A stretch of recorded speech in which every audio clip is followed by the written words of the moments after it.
Hello and welcome to the Shea Hates Everything Podcast, where we talk about video games, movies, comics, and other shit that matters. My name is Shea, and today I hate that my name being Shea means that I'm often mistaken for a woman. And my name's Kyle. Today I hate sinus infections and colds and everything that gets you sick. Yeah, so I guess peek behind the curtain, full disclosure, Kyle, you're like right in the middle of a pretty hardcore cold, right? Yeah, I don't really know what it was for sure, but, I went back to work and working with kids in high school. And they're just disease, like festering filth monsters. Exactly. And no one knows that better than me. So last year, my first year, it took me 8 days, and I got so sick I was knocked out for a week. But this time, it only took me 12 days to get sick.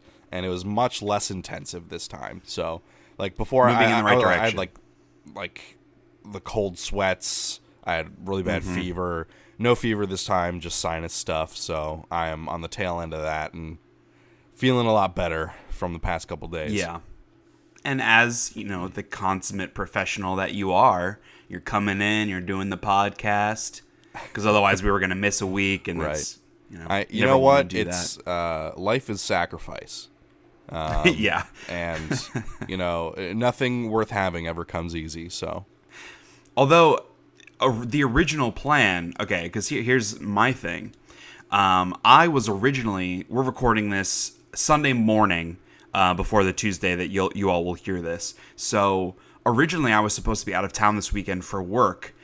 We had our biggest customer user event of the year. They're going to be over 1,800 individuals there, plus all of our employees at the company. Been planning it for months and months, literally millions of dollars we're talking about here, and it was going to be in Orlando, Florida. And obviously, Florida and the other southern regions are dealing with Hurricane Irma as of right now. So executives in the company kind of made the decision to cancel that event, which is a huge bummer for all around, but, we don't want a lot of customers from around the country flying into a place where an active hurricane is, and it's more important to think about the safety of employees and customers and everything, so it's a bummer for all involved, but not nearly as, meaningful as the people actually dealing with the hurricanes. Right. So I wanted to throw that out there. Hopefully by the time you're all listening to this, everything will have passed. We'll be on the back end of whatever's going to happen. But, thoughts and prayers with everybody affected in Florida and the southern states, as well everybody in Texas and Houston affected by Hurricane Harvey. I live in Atlanta, so we're supposed to get some pretty hardcore rain and winds, but hopefully it will have, calmed down a bit by then. I will say people in this area have been insane. To be fair, we have a lot of people that have been displaced, like a lot of Florida residents that have come up to the Atlanta area to stay for the weekend. So it's, traffic's even worse than it always has been. But even like we're getting like a bottle of water is $3. Like we're getting that kind of stuff, which I've never experienced that kind of fever before. I've never been in an area like this that's been potentially affected. I mean, I'm not a meteorologist, I'm not a scientist, but from looking what I've seen, like it doesn't look like it's going to be that bad by the time it hits northern Georgia. Yeah. So we'll see what happens. Hopefully it isn't bad, but wanted to at least address because as always, there are much more important things going on in the world than video games and other shit. But we try to keep it light here on the podcast, give a little bit of that escapism. So back to you being sick as shit. Yeah. Just to kind of address it up front. You may get a sniffle, you may get a cough, a sneeze, anything. We'll do our best to edit around it and try to save you from that. But real life happens, man. We're not, I'm not even feeling 100%. Although to be fair, it's because I slept in too late, so I got my morning voice going on. Yeah, definitely. I have my sick voice. morning voice. The only time I could ever get down to that register. Right, our dulcet bass tones. Yeah, yeah, baby. Let's talk about some video games. We're here to listen to some blues. So before we dive in, because I'll be totally honest with you, big thing we got to talk about today is Destiny 2. Oh, yeah. But two little things that we want to talk about before. Mine's super quick because I know nobody gives a shit. But football season is here. I'm so excited that football season is here. Opening game of the season was played on Thursday night. Kansas City Chiefs. This is the New England Patriots. Anyone who is an American Patriot hates the Patriots. It's kind of like the American way, similarly to how like everybody used to hate the Yankees. Everybody hates the Patriots. If you don't hate the Patriots, you're not a true American.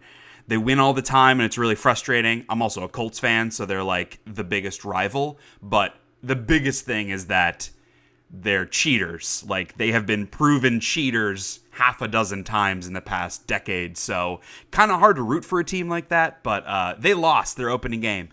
Before the season, everybody was coming out and being like, oh, the Patriots are going to go 16-0, win the Super Bowl, and they won the Super Bowl last year. They've won like 6 Super Bowls in the past decade. But they lost, and it was amazing. It made my week. So going over today to the in-laws, going to watch some football. Super pumped. I also had my fantasy football draft last week. Feeling really good about my team. Yeah. So you may hear a little bit of fantasy football throughout the rest of these podcasts of just me being like, hey, football's awesome, or hey, my fantasy team sucks. Thanks a lot, players. But we won't go any deeper than that. I know people don't tend to care. But there was another topic that you kind of wanted to hit on based on a conversation that was happening in the Giant Bomb Facebook group. Yeah, so I rolled out of bed I was in bed this morning, and I rolled over and picked up my phone and hopped on Facebook, saw an article about how games they need to like stop fetishizing skill, and that's like the terminology they used.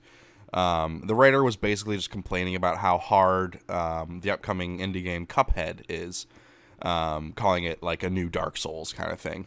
And so I made a kind of response to that about how I just feel like in society today we have a very strong push towards accessibility. It's all for everyone kind of a mentality. Okay. Like everyone needs access to everything. Everyone should be able to do everything, which that sentiment on paper I agree with, but in practice it leads to a lot of homogeneity in things, especially forms of media like games, like interactive media, especially games. Like if we were to transfer that to sports, like imagine how boring sports would be, because it'd be a bunch of people who can't actually playing it, or like Sure. the rules would have to change so drastically that anybody could play it, and then it wouldn't be fun anymore. So like there are parts of society where that is appropriate, and I don't feel like interactive media like games is one of those areas where that is appropriate.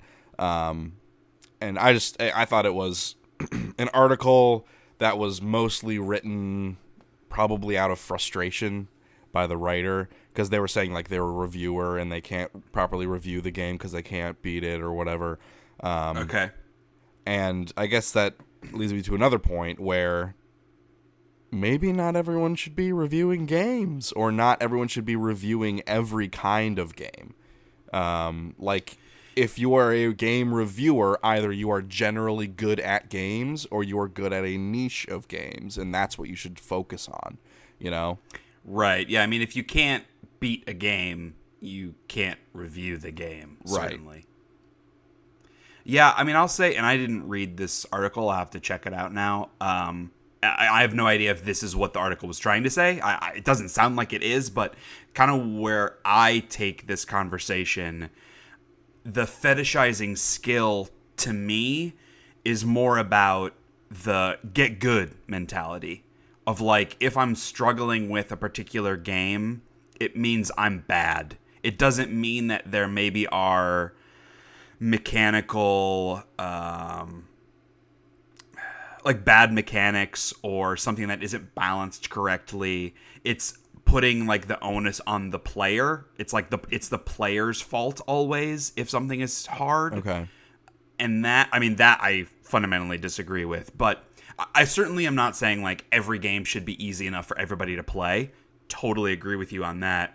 I think for me, it's more about the actual quote-unquote gaming community, which, to be fair, has never been a place for positivity. No. But it's this attitude of, if you aren't amazing at it, then you suck at it. Like there's no middle ground. Like games are it's all black supposed and to be white. hard. And people love to brag about how good at Dark Souls they are. Like first of all, who fucking cares? But second of all, like okay, awesome. I'm sure I'm way better at you than other types of games.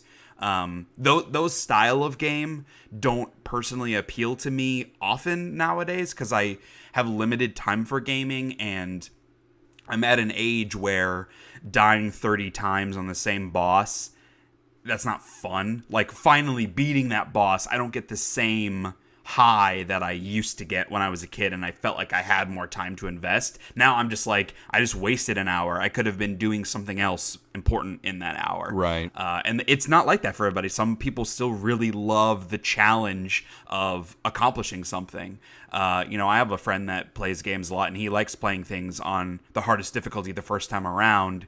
And he sometimes takes a little bit of the superior attitude towards me when I tell him like, oh, did you play the new Uncharted game? Yeah. Did you play it on hard? No, I played it on normal. And I kind of get that little bit of sneer like, oh, well, the real difficulty's hard mode. And like, fuck off for one. Don't tell me how to enjoy things. But it's also like, well, who cares? Like, why do you care so much? If anything, you enjoy it more because you're not struggling through it. Exactly. Like I play it on normal because that is the difficulty I want to play it on. I played when Uncharted 3 came out, I felt familiar with the franchise, so I played that the first time through on hard, and like I enjoyed the challenge in that specific game because I was already familiar with everything else, but it was a lot of times more frustrating than it was fun, and I probably would have enjoyed the game more had I played it on normal. And that's just me and my personality. I am not taking the opposite side of saying everybody should play a game on normal because it's more fun, but like for me personally, I like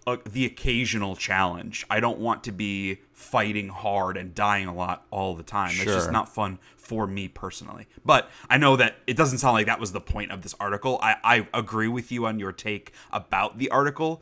There are different types of games for different types of people. If you aren't enjoying Cuphead because it's too hard, bummer for you. But like, what are you looking for? Do you want Cuphead to be easier? Like, why do you get to decide the difficulty of games? Right. And then if it's easier, what are you then taking away from the experience?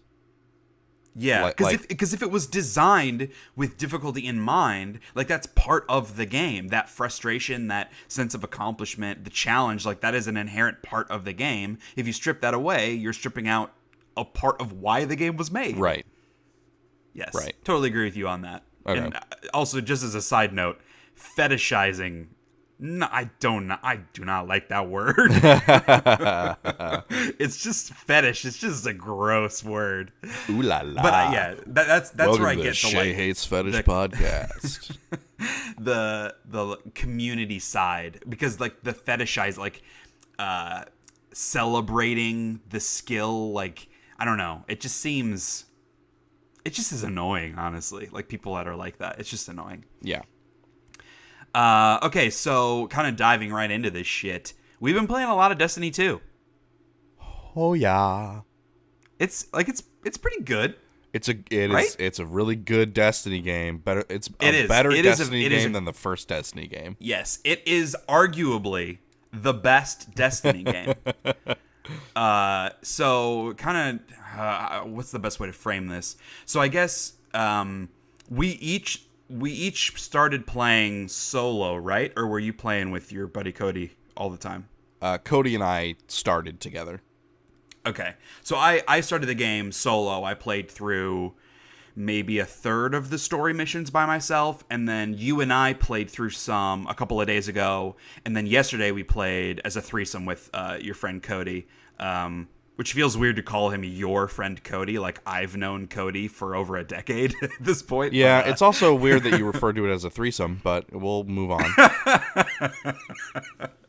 It was our fire team threesome. Is that not what it's supposed to be called? But we played threat for a while the other day, and we're as far as like the story goes, we're right at the final climax. I think we're right at the climax of our threesome.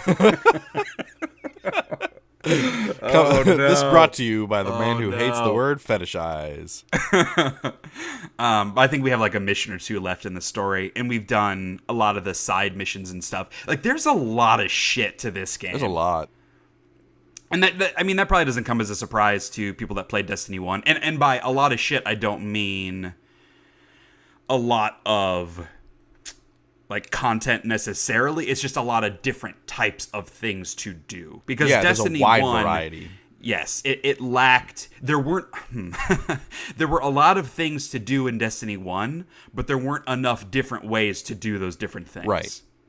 Yeah, does that make sense? Like there were It does to me strikes because and I played it, but PvP maybe not to everyone else. right. Like you could play a lot of different kinds of things. You could play the story mode. You could do the raid. You could do the strikes. You could play multiplayer. You could do, what are they called? The little side missions out in the open world. Like, you could do all of these different things. There were just like 3 strikes and 2 multiplayer modes and 1 raid. Like, there weren't enough of each different type of thing. Right. I don't know yet whether or not Destiny 2 has fixed that, but there are even more types of things to do. Right. So right. that at least has been really fun for me diving in. Like, I'm not seeing the same areas over and over and over because I'm not nearly at a point where I'm going to be doing any sort of repetition. It's all very fresh and new.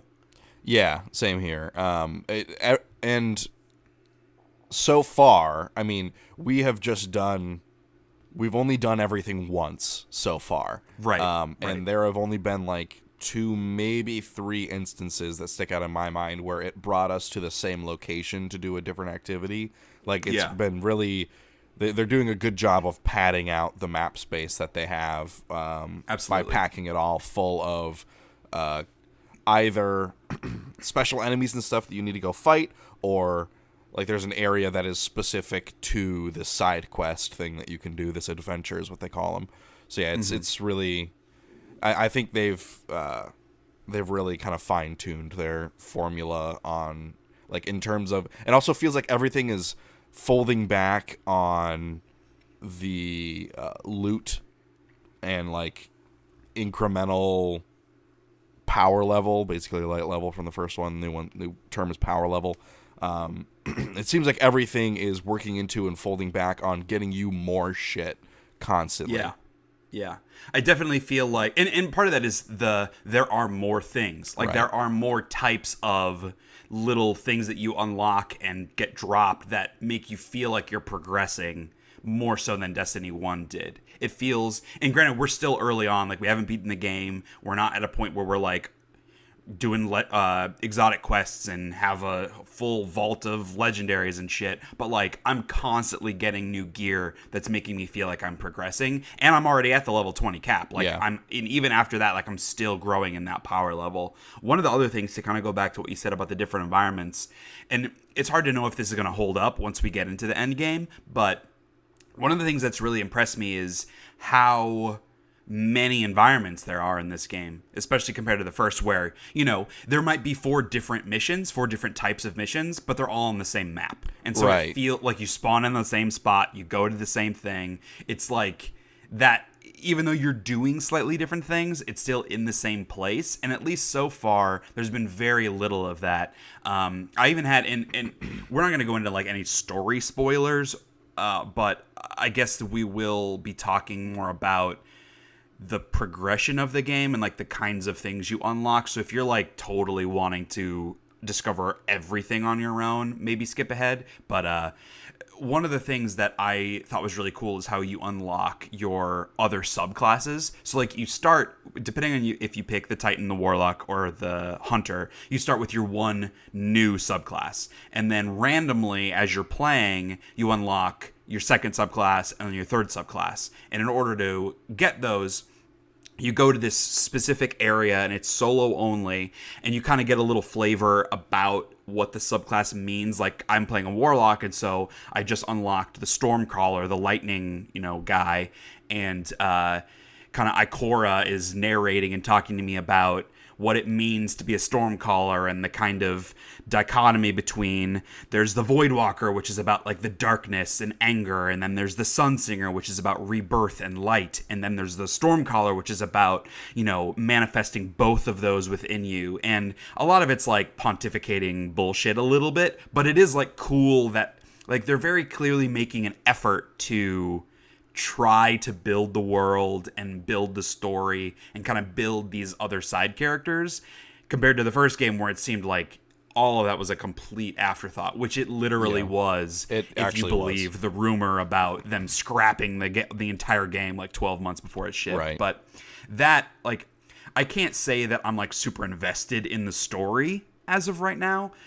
To be fair, part of that is because I've mostly played through it with you or with you and Cody, and so we're chatting and reacting, and I'm not like 100% engaged, so part of that's on me for not super paying attention to it, but it's not like drawing me in. It doesn't feel vital to be, like, it's still a game where you hang out with friends and you shoot shit. Like, that's the fun. The loot is the fun, the exploration, the discovery is the fun. I'm glad that they made the story a bigger piece of this game, because at least the story isn't like a negative now like it was in the first. Right. But it's not like, I'm not, you know, once we beat the game, I'm not going to want to have like a spoiler podcast where we talk about all the ins and outs of what happened in the story. I'm sure someone you know will, what I mean? but not us. Right, yeah. What do you think of the villain so far? Gaul, Dominus Gaul of the Cabal. I think he's pretty kind of one note. Yeah. He's like, I mean, he's basically just kind of a generic villain that you might see in like a B-rate television drama. Yeah. Where like they do these cool cutscene cutouts where, like, rather than only following your Guardian's journey and the other Guardian's journeys, they'll do a cutscene that is what's happening with Gaul right now, and it's kind of framed by their little Red Legion logo, which is all pretty badass. But his stuff, he's like, I don't want to spoil it, but like he's talking with another character that's from the first game and kind of going into what it means, like what the light means, why the Traveler is there. And again, like all that's not super interesting, but they clearly did the best with what they had from the first game. Like this world that they had established with these characters that were so underdeveloped, the story which was so non-existent, and now they're telling a part 2 to a bad story. That's not where really you want to be going, but they're doing, I think, a decent job of that. He's like an intimidating character, I guess. He's just not all that interesting. Like, I'm still not really seeing any deeper meaning to why he's doing what he's doing, other than the obvious kind of generic villainy kind of things. But maybe it'll get cooler by the end. I don't know. And he will be really fun to shoot. Mm-hmm. Just like a lot of bullets. Yeah, he's like a big target, so all the bullets. Yeah. But kind of talking about the worlds now. So there are a lot of different areas that you're going to on each world, but there still aren't that many worlds, right? Like there is Earth, where you're in the European Dead Zone, which is like a big foresty Last of Us kind of area. Fairly similar to whatever it was in the first game, the Earth zone in the first game. Yeah, very similar, yeah. More buildings, more like less big open space, and it's more of a town, city area. Yeah, but it's a little similar. less industrial. It's more like yes, you're suburban, right. urban, yes. kind of, not urban, suburban and residential. Yeah, it's a little more residential. Like there's an area where there's like a little not like a street market, but like a little small town square. That's the word I was looking for. Where like there looked like there used to be some shops, and there's the little fountain in the middle, like that kind of feel. Yeah, more hometown feel than industrial feel. And then there are 3 other planets that you go to, at least thus far. Maybe there's another one, but I doubt it. Nessus, Io, and Titan. So I'm gonna try to remember which is which. So Nessus, to me, Nessus and Io both feel very similar to me. They both feel kind of like Venus from the first game, where it's this pretty open, very bright and colorful world, where like in the first game on Venus, there were like the desert areas and the forested areas, and they kind of just took those and made each of them its own planet. So like Nessus is very forested and Io is very dry and open and deserty, kind of similar to how Mars was. And the Cabal have a big presence on Io, so a lot of the Cabal stuff is there, like on Mars. And then Titan, to me, is the standout where it feels actually new. The other places don't really feel that new to me. They feel pretty derivative of the first game, but Titan feels new to me. Yeah, very much so. I'm now realizing I might be totally wrong on what world is which. No, you have that right. Well, because Nessus is... Io is the one that's kind of deserty, that has kind of a yellow-green palette, and Nessus is the one that has those big limestone-like blocks with a lot of effect stuff everywhere. Yeah, a lot of red. Red flora and fauna. Mm-hmm. Yeah. But Titan is on an aquatic planet, so everything is surrounded by water, and kind of you're running around on like ships and like an oil rig kind of feel. Yeah. And that to me is it's very cool. That feels like they're actually making the most of alien planets where they can literally do whatever they want with them. Right. The other ones I've been disappointed just because, like, in the first game they were cool. Going to, Venus and whatnot was cool. But these, even though they're different planets, they still feel super similar to me. So I've been a little bit disappointed in that. But Titan at least feels very fresh. Yeah. So I like being on that world. And it honestly reminds me, it's not super similar, but it reminds me a little bit of Interstellar when they go to, like, the water planet. And, like, they have the huge crashing waves. It feels a little bit like that, where it feels more like something you would never see on Earth. The other planets feel like similar to Earth, but different colors, kind of. Yeah, I agree. So what else? What about the loot? We're kind of at the point now where the loot is more exciting. Like, we're getting cool drops and stuff. Yeah. They have more ways to earn loot. Like, everything you're doing is contributing to another different way to earn loot. Yeah. And without knowing a lot of what the end game looks like, at least the progression thus far of getting things is fairly straightforward. Like, when you're on a planet, you find coins in treasure chests, and you pick up the one material on each planet that you then turn into your dude on that planet. You earn reputation. Once you hit the reputation threshold, you get to buy something like that, or you get an engram rather. Yeah. And that is much more straightforward than a lot of the unlocking stuff in the first game was, where you needed different types of things for different people. You got those different things in a bunch of different kinds of areas. You had to do certain missions. You had to do these other certain missions for this guy. Like, it was all very complicated, and again, felt kind of hashed together quickly. Yeah. And this feels like there was a lot more thought put into it. And to me, the complexity comes with like the customization, which I honestly haven't played around with yet. Do you want to talk a little bit about how that works? Or enough of at least how you understand it? So what I understand it to be is, so in the first Destiny, you would spend you drop 2,500, 3,000 glimmer on a shader pack. And you would then apply that shader to your whole armor set, right? And then it was, as once you had that shader, you have that shader.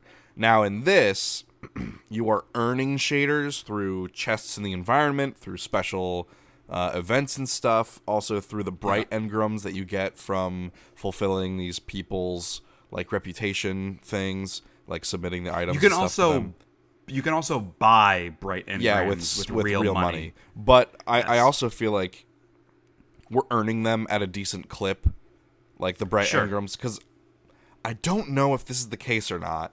But I feel like, because even though we're level 20, we still have an experience bar that's orange now instead of green. And once that fills up, I'm wondering if we're earning a bright engram.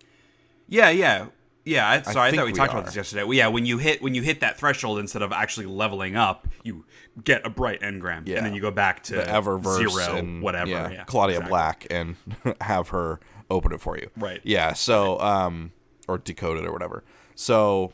Yeah, I think that's the case. So you're earning these things in a lot of different ways, and those bright engrams also have a chance to give you weapon mods, like modifications that you can slap on weapons and armor, and those have boost effects. But the thing about these new shaders and the new mods and everything, they're all one use, and you have to pay a small glimmer fee to apply them to whatever piece of equipment. Now, we're at the point where we're cycling through equipment really fast, so I don't feel like it's worth it to use those now, which is a shame because before you could just buy a shader and then use it for however long you want, you know? And now I feel like I have to hold on to them and like wait until I get something really good and then apply it, you know? So yeah, and I to be fair, I think that is just how your and my minds work. Like, we want to hoard that stuff because I have, like, when you unlock the shaders, I think you get 5. Like, when you get a shader, you get 5 of them to use. I think from the engrams you get 5, but finding them around the world and stuff from chests, you only get 3. Okay, I don't know that I've found any in chests, so that makes sense why I haven't seen that. Okay. But point being, I have like 8 different shaders right now, and I haven't used any of them, but like that's 40 shades that I could be using. So I don't know that it's necessary. I feel like you get them fast enough and you get enough of them that I could be using them on my shit right now. I just don't because I want to hoard them and save them. Sure. So I don't know that that's like necessarily a mechanic or like a gameplay decision that I disagree with so much as it is more just how I play games and I want to save my stuff. Right, yeah. That's very similar to how we used to play Final Fantasy. We would never use our items. Well, yeah, that's literally the example I was gonna give. Like getting like ethers in Final Fantasy. Like, I'm like, oh, I'm only gonna get 15 ethers the entire game, so I'm never gonna use them because I gotta save them for the final boss. Yeah. And then I get to the final boss and I use 1. Yep. So it's yes. If you want to use your shaders, use your shaders. That's the message I'm trying to say. Don't listen to us. We're crazy people. Yeah, and I saw a post in the Giant Bomb Facebook group as well of a screenshot of a Twitter conversation between one of the lead Destiny PR people and a person playing the game, and he was talking about how they redesigned shaders to just be something that you earn as you go, and you should just use them because you're always going to get more. That's not how I function, you know? I mean, like, I might go through and, like, use the ones I don't care that much about, like the colors I'm not really into, but, like, anything with red or white, I really want to hold on to and use those on, like, endgame stuff. Sure. But, yeah, I don't know. I might try that more, but I'm holding on to those mods for sure because I feel like I get those less often. Yeah, and I have a decent amount of them. I haven't looked at them too closely just because I know I'm not going to use them until I start getting really good gear. But I do have a fair amount. I don't know if all of the mods are actually good or if there are some in there that aren't. Like, it's like reload 1% faster. Like, there very well could be those kinds of mods. I don't know because I honestly haven't looked, but I probably should if we're going to talk about it on the podcast. Yeah, probably should. But it is one of those things where, like, and this is so shitty to say, like, it's a bad excuse, but, like, I feel like we haven't gotten to the real Destiny 2 yet, you know? I feel like we just unlocked it because we finally got to the point in the story where we unlocked strikes and extra adventures and all this other, like, patrols and stuff. Challenges, patrols. Stuff. That was the word I was looking for before, yes. Yeah. And so it's like, you're right. We just unlocked the real Destiny. Which is kind of cool. Just about done with the game, and we're at level 20, so I think we're both right around, like, 215 power level. Is it power level? It's not still light level? It's power level, yeah. Interesting. But yeah, I mean, anything else to say about Destiny? I feel like that's pretty at least for like where we are, fairly comprehensive. Yeah, there's also like a lot of quality of life. For sure. Improvements as well. Yeah, like when you finish a mission, it doesn't boot you back out to the main map or whatever. It feels like a legit open world game. Yeah. Yeah, because like you're doing these quests inside of the open world, and when you finish them, you stay there, and then it's your choice. There are now like fast travel points on the map that you unlock as you do story missions. And also I did notice if you are in your menu, like messing with your items and stuff, and one of your team members like boots you out to space or to a different area, it doesn't boot you out of the menu anymore. You stay in the menu. Mm-hmm. Which is awesome, right? Because you don't have to wait for it to load and then go back in. And then go back, You can stay in 100%. It's good stuff. Yeah, it does, like, when it comes to those small things, and, like, they didn't nail all of them. There are, like, a lot of little intricacies that might still be annoying to a lot of different people. But the small things, it definitely feels like Bungie has listened to the fans and made those improvements to, like you're saying, the quality of life improvements to make the experience of playing Destiny more fun. Yeah. Like the little annoyances aren't there as much as they used to be, and that's definitely appreciated. It's still hard for me to say, like, am I going to stick with this really long term? I think once we get more into the regular cadence of content, it'll be easier to tell. It sounds like they're also being smarter about doling out the new stuff. Like they have a release plan, you know, the raid's coming soon, the Nightfall. Then I think they're going to have like the hard mode of the raid. And it sounds like there's an additional difficulty mode called Prestige mode. Because there's a trophy for beating the raid or a Nightfall strike on Prestige mode. No idea what that is. It's just the but new I assume hard it's mode. different. Yeah. Is that it's just a new name for the hard mode? It might be. That's my guess. My assumption was that it'd be something more interesting and different. At least that's my hope. But you could be right. It might just be the new hard mode. Yeah. But point being, it sounds like they're doling out the content a little more piecemeal when it comes to free content to keep people engaged, like the hardcore people that are already max light or power level, to kind of keep them still have more new stuff to try and do, which I think is smart. They have announced the 2 next DLCs are coming in winter and then in spring. And I think there have been rumors about what the next one will include. I don't remember off the top of my head, and to my knowledge, it hasn't been verified yet. So if it's rumor, it's not news. Right. But yeah. So yeah, man, Destiny 2. I know for me and the website, I will eventually be writing a Destiny 2 review. It probably will not be for a couple months until I at least feel like I've experienced everything there is to experience about the game. That's what I did the first time around. I really disrespect the mentality of a lot of these big publishers of we need to rush our Destiny 2 review, or a game like this, we need to rush our review to be the first, and so therefore we haven't experienced a lot of the stuff in the game. Like, that takes away the entire fucking point of your review. Yeah. And I hate it. So, don't trust a review of something if they haven't played or at least experienced all the stuff in the game. Like, yeah, I feel like that's it's common sense. Destiny 2, it's an MMO. Like, you have to treat it as an Right. MMO. And MMO reviews don't happen until significantly after the release date. Right. It's not the same type of content and interactive media as your typical game. It's an MMO. So treat it as such. Like, if you want to look into purchasing it and like you're not sold on it yet, find media outlets like this one where we can sit down and kind of hash it out and talk about it. We're not going to like give you a recommendation or give you a score out of 10 or 5 stars or whatever. Yeah. Like, we're just going to find people who are talking about it and then see if they're able to sell you on it. Right. And like, as far as the recommendation side, like, if you like Destiny, it doesn't matter. You've already bought Destiny 2. Like, duh.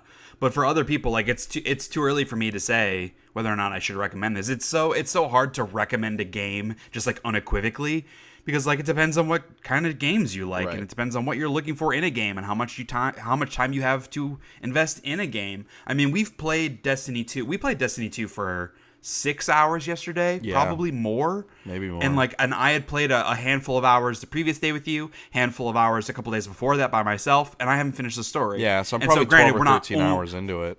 We're not only doing the story missions, obviously. We've mostly been doing random community events and the adventures and little side missions and just exploring. So, like, there aren't a ton of story missions there, but there clearly is a lot of content here. So, if you're the kind of person that, like, you're looking to play through a game and then move on to the next one, Destiny 2 might not be for you. Right. But, you know, I don't know. I'll have a lot more feelings on that and whether or not I can, quote-unquote, objectively say speak to the quality of the game much farther in the future. Yeah, same. But for my site, like I said, I will eventually have a review. I'll make sure to mention when it is up in, like, December. But I want to try something a little new. And I'm going to be doing, like, a thoughts on Destiny. Destiny 2, I guess, specifically. Posts that I'm going to regularly update whenever I've sunk another several hours into the game. Whenever I have more thoughts, I've played something new in the game that I want to talk about. So if that isn't already up on SheaHatesEverything.com, it will be today or in the next couple of days. And I'm just going to be doing like posting updates of how I'm feeling about the game, what I've recently done in the game. So there will be spoilers, but for people that are looking to kind of follow the story and really dive into like, is this the kind of thing I might want to try based on someone else's experience, that will be available for you. So keep an eye out for that. Beyond Destiny 2, like, what else is going on? We both beat Uncharted Lost Legacy. You're fucking right. And that game is great. It was really good. It was the perfect length. Yeah. And, like, interesting, what am I trying to say? Like, the flow of the game was really good. Yeah. Because it kind of starts you out in this huge open world, and then it gets more linear and narrative, like older Uncharted games have been, and then you get to, like, the big action set-piece moment at the end. Like, I really enjoyed the flow of the game. Right, yeah, me too. I thought it, like, I didn't really think about it, but you're right. You have big open world, linear, big action set piece. That's kind of the order in which it happens. And then, there's the puzzles and stuff along the way. And there's like a little side thing you can do in the open world area. Right. That actually, because you get that bracelet from it, and that bracelet lights up whenever there's a treasure nearby. So I'm not going to spoil what that activity is or anything else about it, but if you get Lost Legacy, definitely do the side thing, and you'll know what I mean when you reach it in the first open area, because it's very beneficial for finding that little hidden stuff. Seeing that, like, I enjoy finding little treasures, but that, like, wasn't the draw for me. I just enjoyed the act of accomplishing that. Like, doing this little side activity, that was what was fun for me, because it was different combat scenarios, different kinds of puzzles. Like, that was really, really fun. To me, like, the reward, I felt accomplished when I got the reward, but it wasn't super impactful to my gaming experience actually having it. But for me, like, the biggest part, well, there's a biggest part, but a part I want to talk about before the biggest part. Thing that I really enjoyed about the game was how they used the open world, because that was one of my big criticisms about Uncharted 4, because you get into this big open world at a couple different points, and it's gorgeous, but there's nothing to do there. Like, there are a couple little hidden treasures spread throughout, but you're basically just like, you need to get to this point, you're at this point, and you can get there through this big fucking open space, and you're just driving. Like, you're not really doing anything. And one of the things that I liked about this game was that open world, you have these little side things that you're trying to do, like the little, bad guy camps, the little puzzles, as a source of accomplishing this one goal. But I felt like it was meaningful for there to be a big open world where I can go and do things in different orders. Yeah, and so I also felt like they learned from that. I never spent more than 30 to 40 seconds driving between things that I was trying to get to.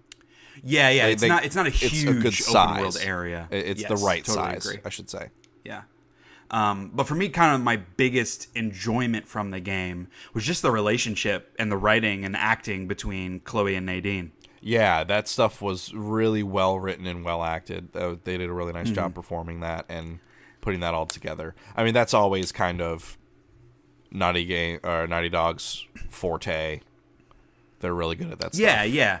And I mean, from, it's the video game industry, and so it's like 97% men, and so it's hard to write a story that centers on female characters, because most of the people involved in making the thing don't have that experience. Yeah. And again, as we talked about last week, I am not a woman. I can't speak to the truth of this relationship in the game, but as an outside male observer, I really liked their dynamic, and it felt like it was just a fun female friend relationship and kind of how they grew. It didn't feel like it didn't feel like they could have been two men.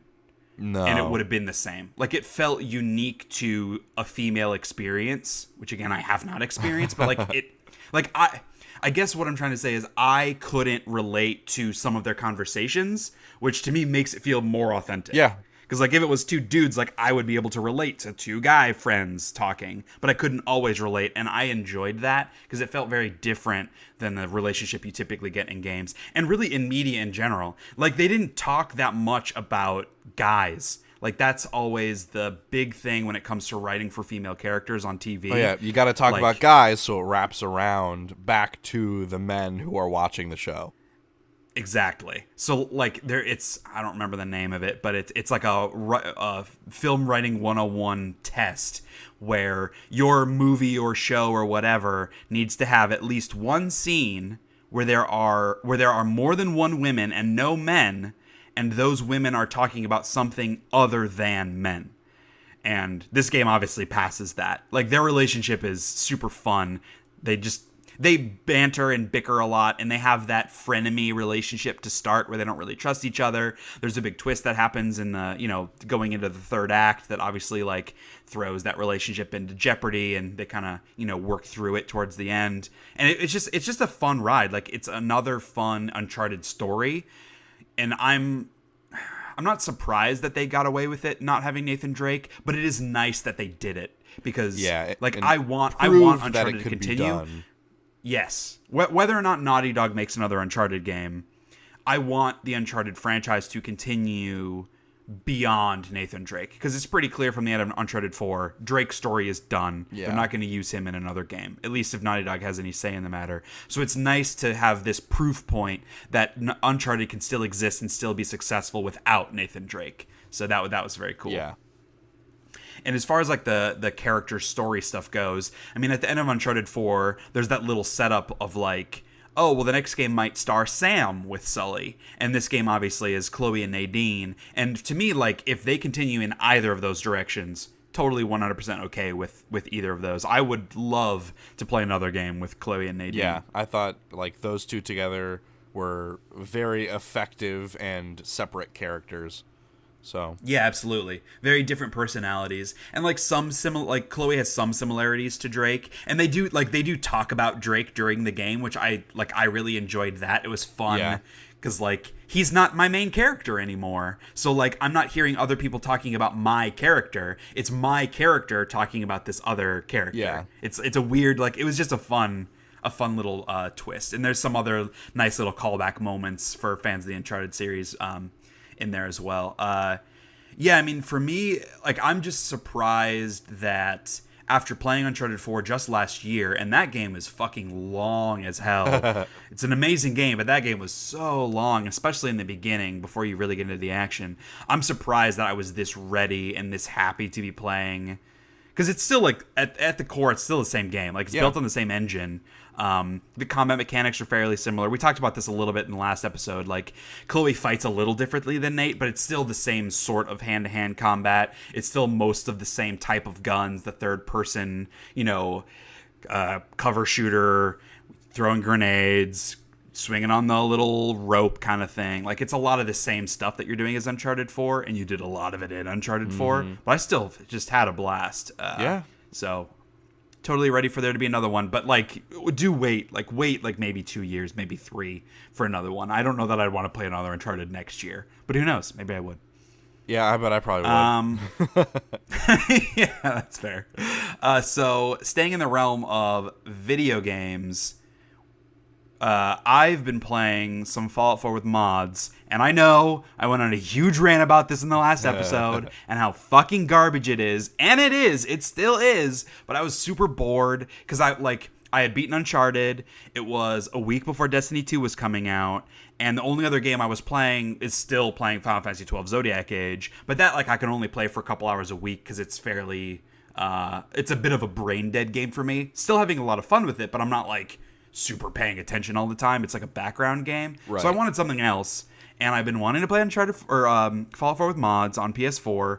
So I finally went through and spent 30-40 minutes reordering some of my mods in the way I thought they should be. I turned off a couple of mods that I thought might be conflictive and got the game to load. And so I'm now playing Fallout 4 with mods on my PS4. Heck yeah.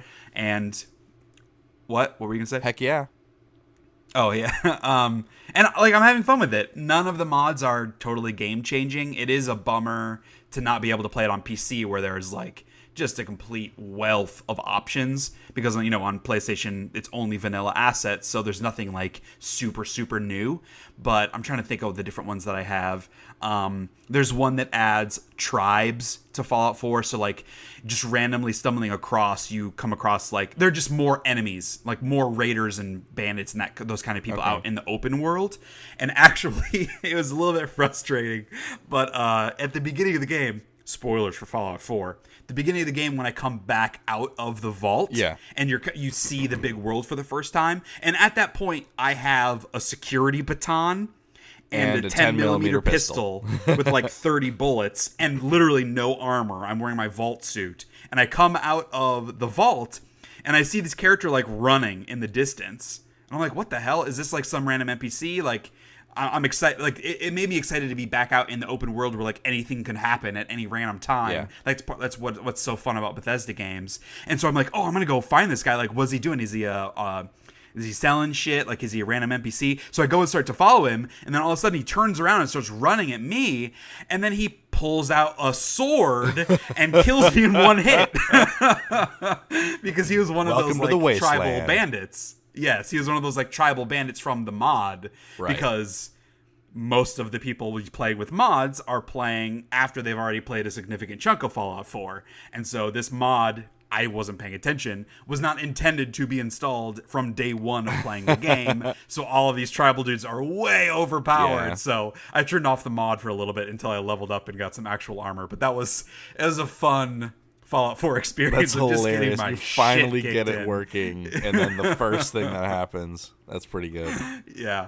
And there are a couple other types of like guns that I have, like a lot of little small things. There are some settlement options that I got. There's I don't remember the name, but there's it's a settler mod where you can spawn in different types of settlers by using resources. So I spawned in some guards, like the guards in the baseball uniforms from Diamond City. Like I spawned in a couple of those in Sanctuary. Like that kind of little stuff, which just makes it the experience feel just that tiny bit different than the first time around. Yeah, that's pretty cool. So I've been playing Fallout 4 with mods on PC. You son of a bitch. And I've added quite a few. I did. I'm so jealous. I haven't toyed around with Sim Settlements yet, but I've seen a couple of videos on it. It's really cool. And I keep watching MXR mods, and he keeps pointing me in the direction. I was just going to reference him. Yeah, MXR. He keeps pointing in the direction of different mods, and I've been like searching in-game Fallout 4, and I'm like, I can't find any of these mods he's talking about. I just realized you have to get them off the Nexus and throw them in your data folder, and then you can enable them through the mods menu in your loadout, your load order in there. But a lot of them just don't show up in the Fallout 4 thing, because those are like more Bethesda curated type mods. Well, okay, take a step back, because this is actually a topic that I understand, having heavily modded my Skyrim game.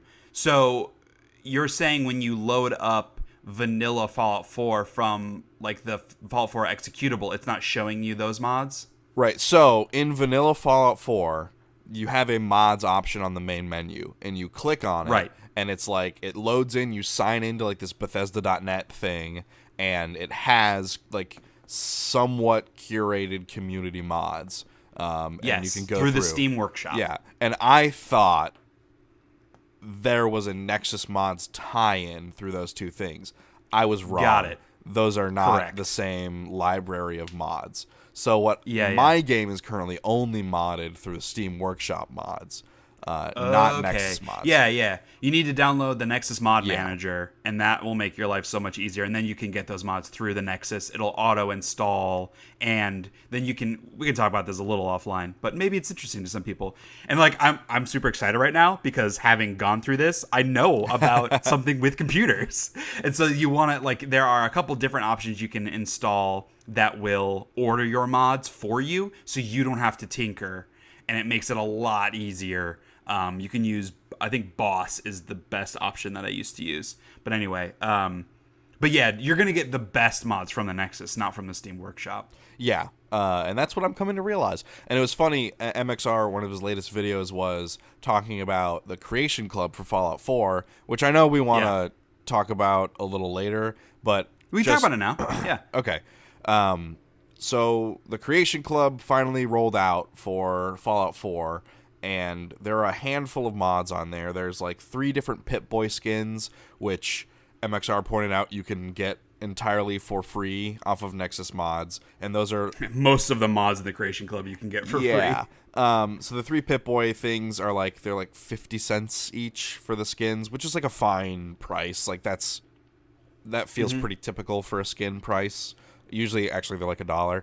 And then there's like a prototype Gauss rifle that is actually kind of cool. Like it cranks like the laser muskets do in Fallout 4, but it's a Gauss rifle.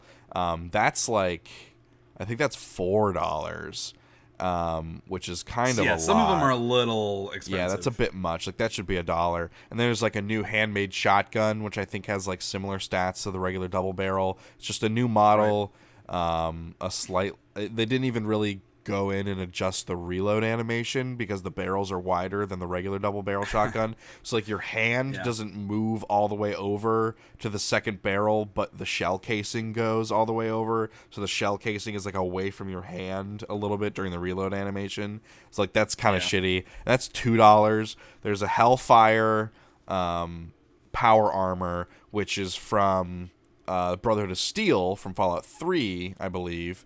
And there's actually a better version of it on Nexus mods for free. It has like more options. The free one it has more customization options. That's like the biggest complaint that I would have about this Creation Club stuff is like, besides the fact that you can get most of them for free and the free versions are better, but there just isn't that much, like, one, there isn't that much customization ability with these Creation Club mods, and 2, they're not really implemented into the game in any interesting ways. That's part of the fun of all the free mods. Like, people come up with sometimes, not always, come up with really creative ways of putting the mods in the game. Like the Chinese stealth armor is a mod that you can get. There's a free version on the Nexus, and there's the paid version on the Creation Club.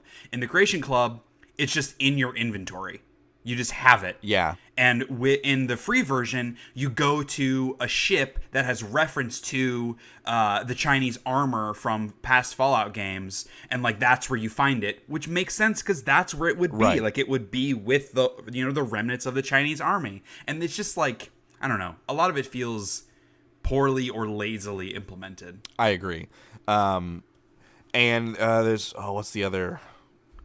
So also the free version of the Chinese stealth armor like has all these upgrade things, and it's like separate pieces, like the head and the body, and you can do all this stuff. And then the fucking paid for version is like it's all one piece, and it doesn't necessarily look as cool either, and it doesn't have any customization options. Like that's really disappointing. And then of course, because what would Bethesda DLC be without horse armor? There is, for $2.50, which I believe was roughly the price of the original horse armor pack for Oblivion. You can get a Giddy Up Buttercup themed horse power armor for Fallout 4. Yeah. Which, all right. I never minded the horse armor. I loved Oblivion so much that I bought every piece of DLC for it, including the horse armor. And I'll tell you what, that elven horse armor was fucking dope. I see a lot of people like too soon or hitting me where it hurts, kicking us while we're down. Yeah, that's absurd. Fucking stupid. You should shut the fuck up about it. But two, no one forced you to buy it. Exactly. in Oblivion. It was dumb like and overpriced. This is at least fucking funny. Like, they found a way to like actually put horse armor in the game in a way that makes sense. Like, it's not horses, it's the Giddy Up Buttercup. Like, that's actually kind of funny, and the thing looks ridiculous.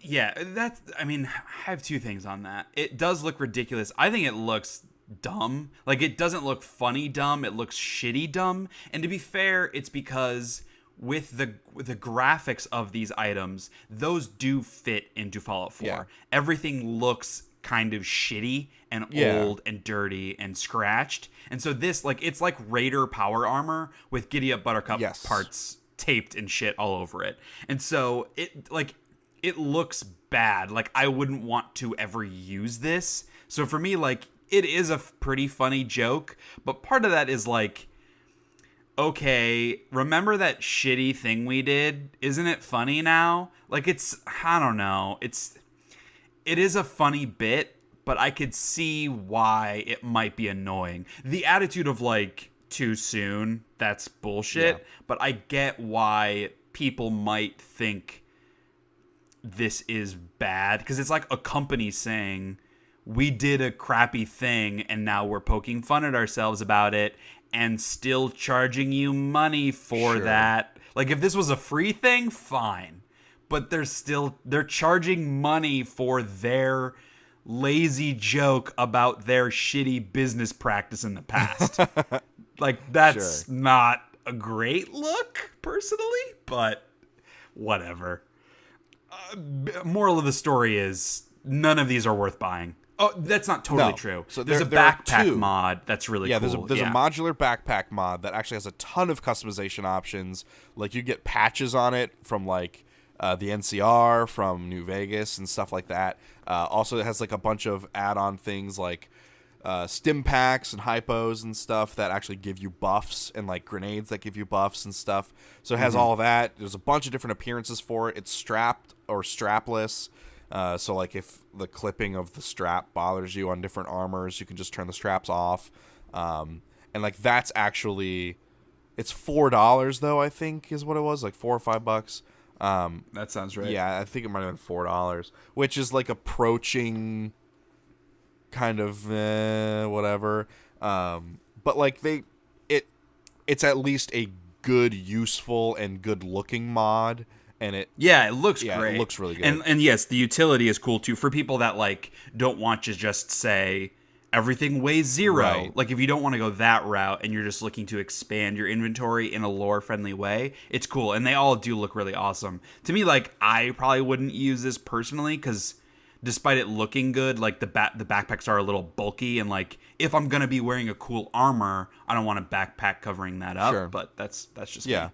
And then there's also a furniture pack, like a modern furniture pack. And, like, those textures look really nice. And a lot of the furniture stuff you see for free on the Nexus, that it's usually just like, oh, hey, we took all of these in-game assets and made them craftable and placeable for you. Right. And, like, this is not that. It's, like, custom generated. Like, they went through and modeled actual stuff. Now, it's like 3 different types of floors, a few different couches and chairs, a few coffee tables, a couple lamps, a few different kinds of like modern Art Deco pieces to put on your wall. But there are no walls or ceilings, which is weird. Right. So MXR talks about that. Where, like, your inside of your house might look super chic and modern and cool, but then from the outside it's still like that shitty sanctuary house. Right. So it's kind of like, seems weird. Like, why would you not enable us to make a cool house from inside and out? Right. Yeah, I guess that's just a little strange. because, like, at that point, like, that isn't lore friendly anyway. So why not go all the way with it? Right. So that's a little odd. I think that one's only $3. And it comes with several different models and stuff. And I mean, the models actually look good, which is something.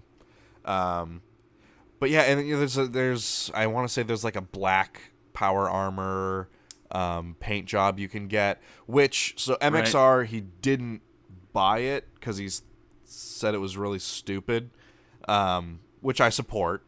It is stupid, but the thing about the paint jobs in Fallout 4 is they all have, well, not all of them, most of them have, like, buff effects. Like, the military paint gives you extra strength if it's on all your pieces. I wonder if the black color has any kind of buff that it gives your power armor if you go with that paint job. Yeah, that's a good point. That I don't hadn't know. thought about that. I think that one's like $1, maybe $2. I don't know.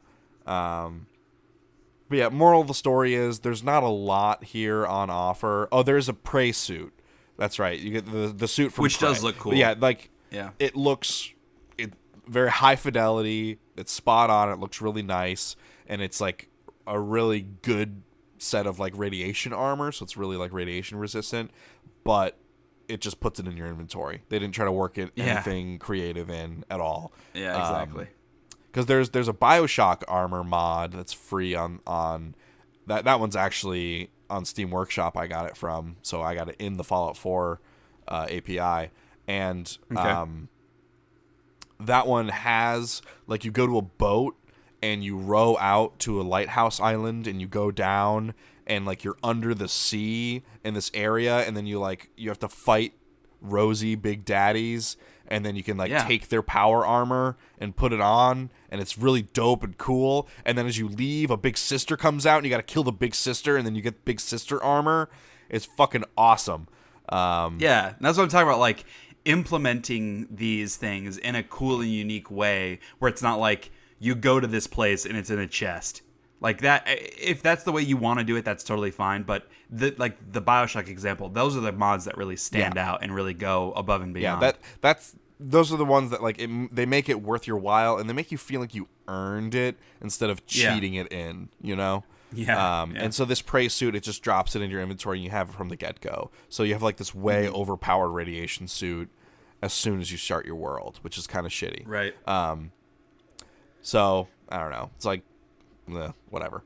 And as far, like, just like at a core level, because I mean, we weren't doing the podcast back when they originally did paid mods for Fallout 4 and for Skyrim, and that was really poorly implemented because, like, there was anybody could charge for their mod, and so people were just straight up stealing other people's mods and charging money for them, which is, like, incredibly crappy. And Bethesda was taking a really huge percentage of the profits from them. And, like, it's their game, it's their tools, I get it, but, like, other people are making these. Not saying that Bethesda shouldn't get a cut, but, like, it seemed unfair. Yeah. And so now this is their kind of take two on this, and it still seems bad. Like, a lot of the stuff is pretty overpriced. It's very lazily implemented into the game. They're straight up making paid versions of mods that you can get for free that are mostly better when they're for free. Yeah. It's just like, I don't see, other than someone on console getting this, like, I could see someone on PS4 buying these because they can't get them somewhere else. Right. But other than those people, or people that just aren't paying attention and don't know that they can get it for free, I don't know who would pay money for these. Yeah, I don't know. So, Fallout 4 mods continue to be weird. Or I guess Bethesda mods in general. Yeah. And they announced they are bringing this to Skyrim Special Edition. I'm curious to see what mods are available for that. Yeah, that'll be interesting. Because I played through Skyrim Special Edition last year / this year. I got the Platinum Trophy on that, and I'm looking for an excuse via mods to go back and play through it again. And so I haven't looked at the mods list on Skyrim at all on PS4. I imagine it's similar to Fallout 4, where there's a lot of stuff that's not as cool. But if there are cool things in the Creation Club for that, and they continue to build this library, I could see myself spending a couple bucks. Yeah. But it's also weird with this because you get credits. Yeah, it's a currency. Like, it's not just like you spend 50 cents. It's like the old Xbox 360 points or whatever. And that just seems like another shady business practice of tricking people into spending more money by putting money behind some other form of currency. Right. And it's so obviously, like, the more, it's got that thing where the more money you spend on the credits at once, the more credits you get for your money. And so the prices I was quoting are based off of the $15 tier. So if you drop $15 on mod credits, that's like a 1-to-1 penny to point ratio. Yeah, it just seems weird and not in love with how they have chosen to go about this. Yeah, but I'm interested to see what comes of it. I'm disappointed in the current lineup. I was kind of expecting them to have a lot of stuff from the get-go. Same. But yeah, I don't know. I really hope it shapes up and they come out with some really cool stuff, because I think collaboration between Bethesda and, an outside party could be really beneficial. Mm-hmm. So, moving beyond the world of video games, as far as, like, what we've been watching, I finished Defenders. Okay. And it's fine. Like, it's okay. I wasn't in love with it. I mean, I liked it better than Jessica Jones, Luke Cage, and Iron Fist's solo shows, but I still, my fear held true that I spoke to last episode when I was like 4 or 5 episodes in. It was a little slow at times, which seems very weird considering it was only 8 episodes. You would think it would be moving a little faster. I never felt like the villains were properly developed, and like why they were doing what they were doing was properly developed. But like the action was fun. It was cool to see these guys interact with each other. They each had their own, like, all 4 of them were together, and then like these two, and then they would trade. Like there were a lot of different relationships that were built throughout, and that stuff was all fun.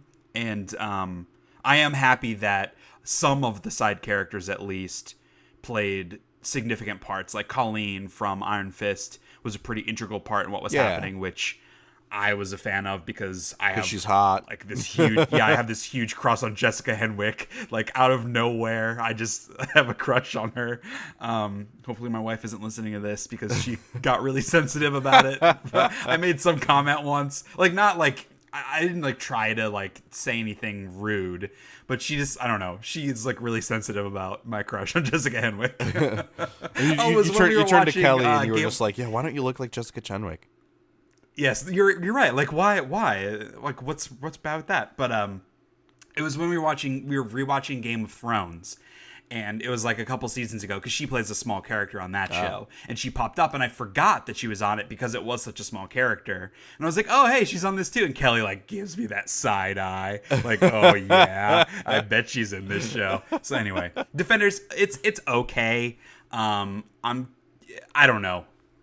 Yeah, I haven't like put my thoughts super together to write a review yet. That will be coming in the near future, but I'm pretty much on the same boat with the 7th season of Game of Thrones. If you have been following my reviews, I did reviews of each episode. I'm sure if you read them, you got the vibe that I wasn't a huge fan of this season. The writing, I just think, is pretty shitty all around when it comes to their storytelling and the actual dialogue.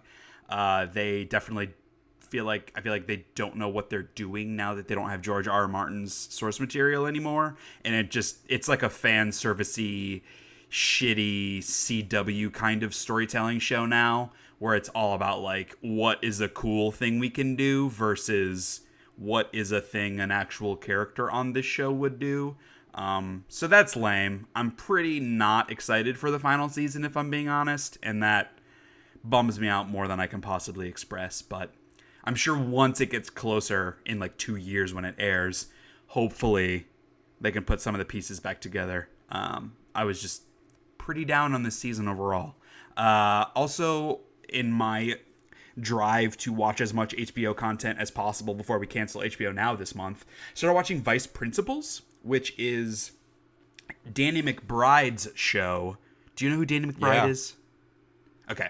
So, because he had his old HBO show, Eastbound and Down. Oh, I didn't know that. Which was fantastic. It is so weird. It's it's his style of comedy. With his, I guess it's his writing partner. I don't remember the guy's name. But he also co-created Vice Principals with this guy. The other lead actor, I also don't remember his name. I apologize because I love this actor. He played Venus on Sons of Anarchy, the transvestite prostitute.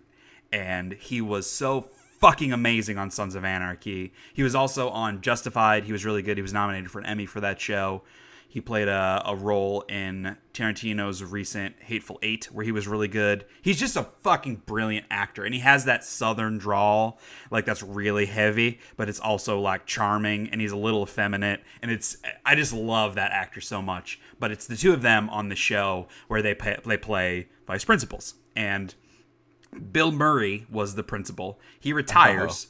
And so these two are competing to be the new principal. And then rather than naming one of them principal, they bring in someone else from the outside. And so it's this like frenemy relationship where they both hate and despise each other, but they're working together to take her down first. And so their dynamic is just really fun, and it's a really over-the-top, weird sense of humor. I mean, if you know Danny McBride, it's very much his shtick, where it's very, like, graphic, obscene jokes and like his personality.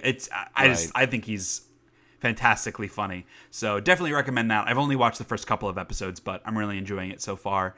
And then my one movie that I watched in my desire to watch more movies this year, I watched another Charlie Hunnam joint, the Guy Ritchie King Arthur Legend of the Sword film, which was a big flop. It sucks, man, because I like Charlie Hunnam. Yeah. And, I talked about Lost City of Z either last episode or 2 episodes ago, which he was in recently, which I didn't enjoy but got pretty good reviews. This, I thought it was pretty terrible. It was really, really bad. And it wasn't his fault. He was good in it. He was very charming and kind of a sarcastic, don't give a shit kind of character. Yeah.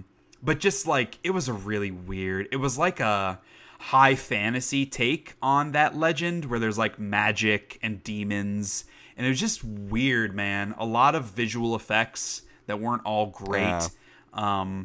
But like it had that Guy Ritchie personality. A lot of like the quick cuts, kind of smarmy British characters being sarcastic, ribbing each other, like a lot of fast talking jokes, that kind of thing, which I really like in Guy Ritchie movies.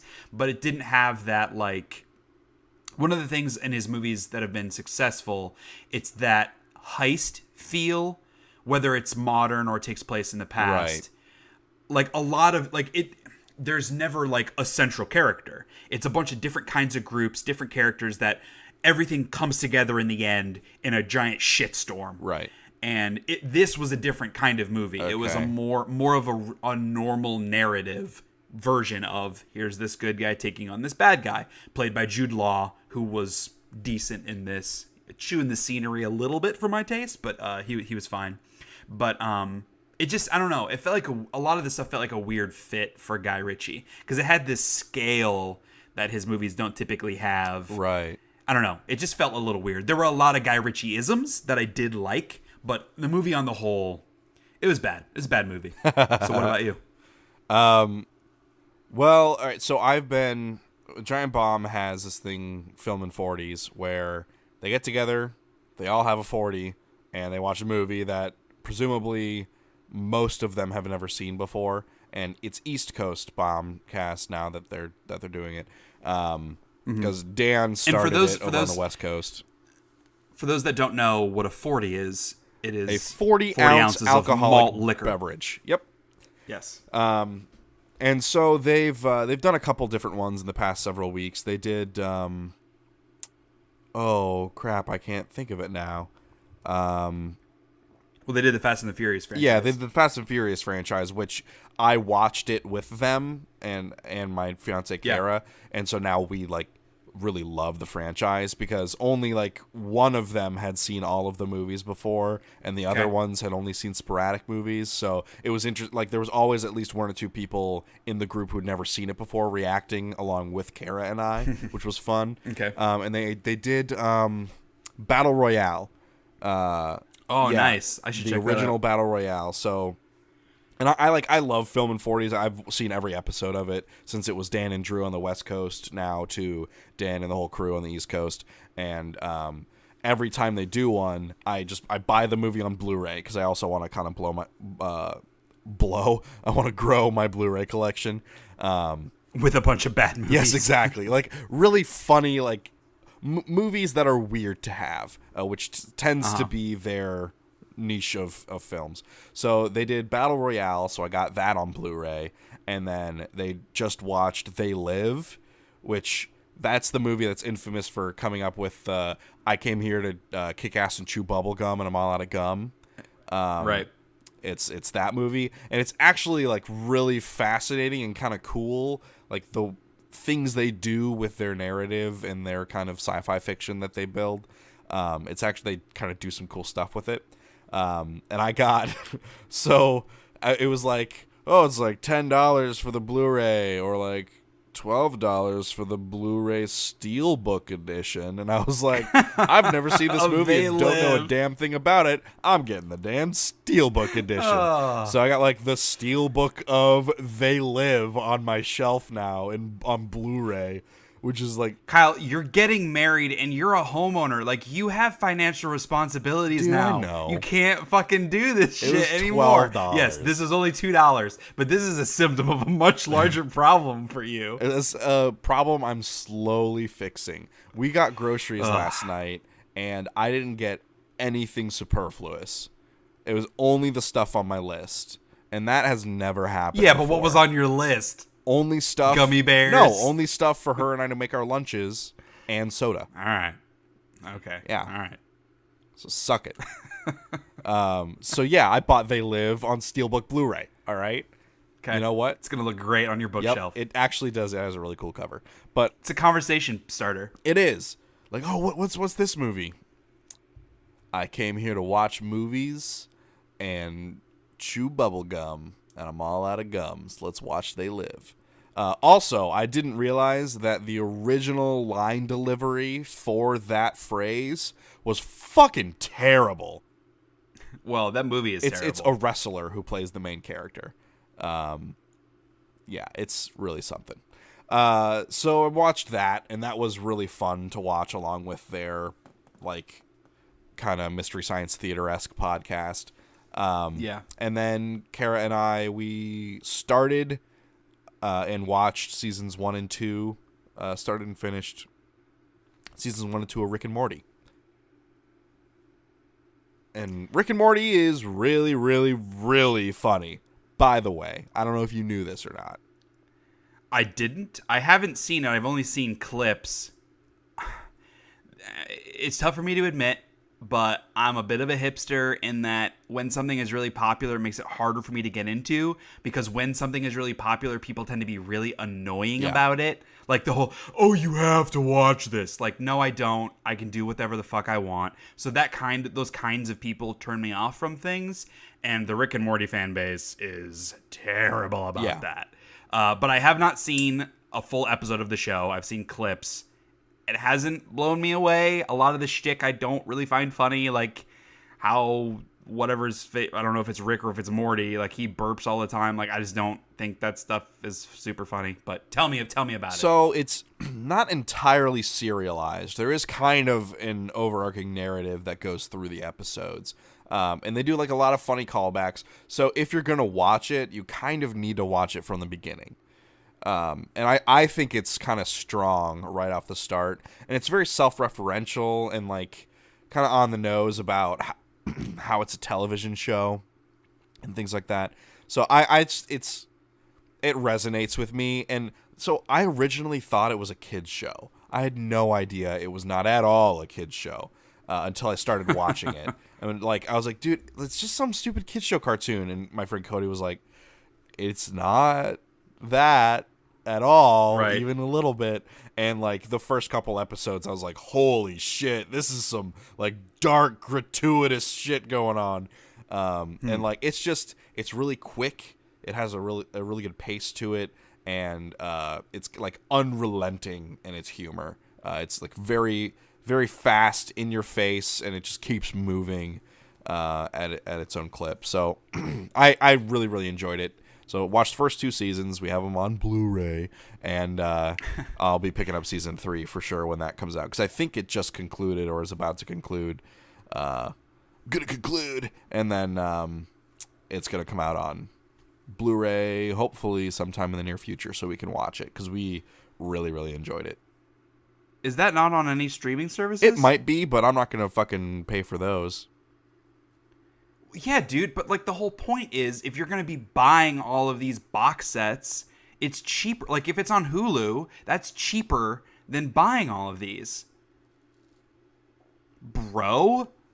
But if I pay for a month of Hulu for like $15, and like a couple of years down the road when I want to watch Rick and Morty again, or there's an episode I want to watch, I got to pay another $15.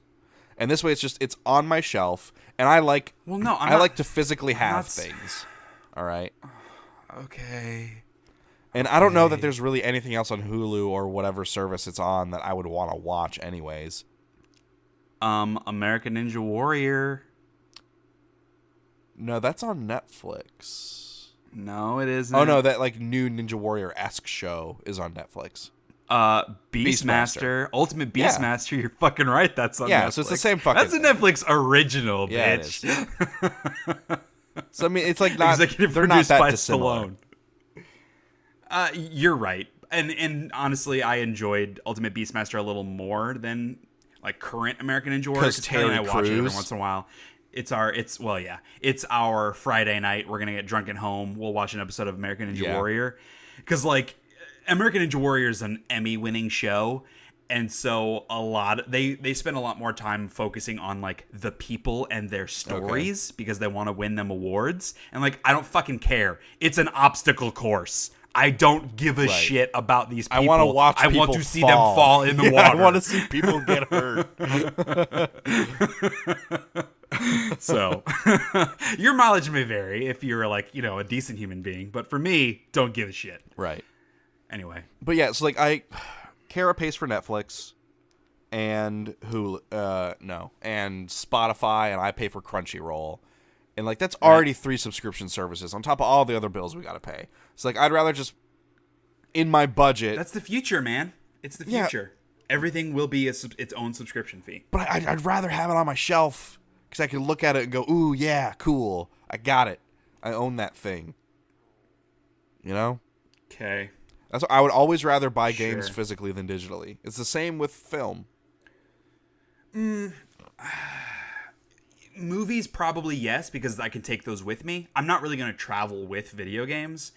I probably would rather have the disc, but that's mostly because there's only 500 gigs on my PS4 and I don't want to buy like a 2 terabyte hard drive. Sure. So I don't want to install every game fully. Like that's really, otherwise I'd be totally fine with the digital future. I like looking at shit. It's great. Nah, I mean, and if my stuff was set up in a way where I could see it all, I might be with you.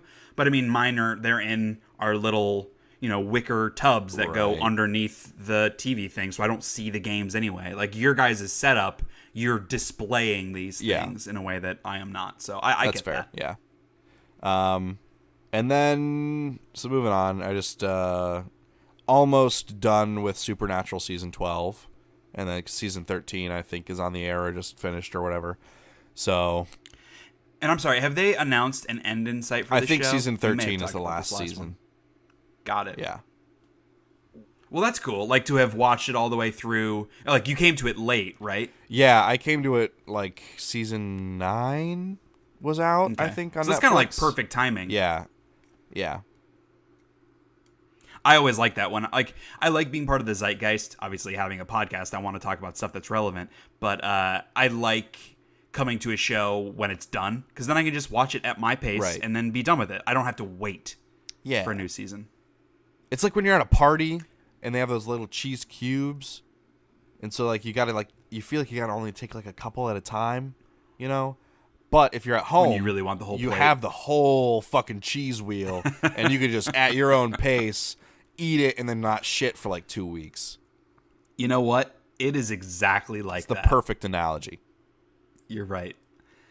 So the only other thing that I've been watching recently is It's Always Sunny, which I'm watching it for like the 20th time. Yeah. And this is more like a topic I wanted to bring up.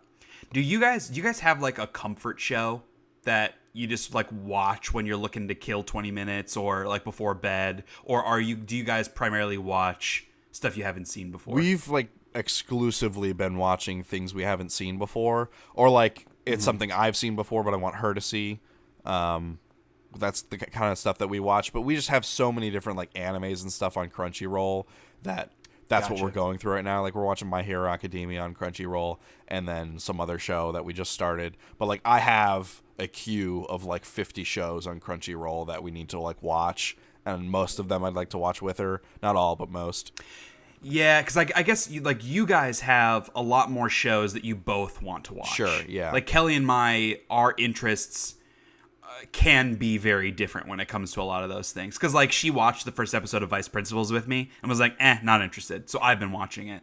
And so we have a lot of shows, and it's mostly comedies, because like when you're looking to kill a little time, or like, hey, we're going to eat in front of the TV, we don't want to watch some drama that we're going to pay attention to.